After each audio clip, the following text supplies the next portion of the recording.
Le cuento, este es el paso obligado del camino que va hacia Santiago de Compostela.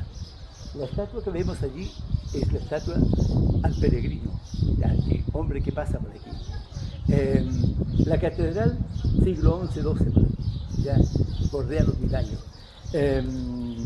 La ayudaron a construir los templarios. Es parte de la obra que ellos dejaron. Bueno, ellos ayudaron a hacer muchas iglesias y catedrales también allí en toda España.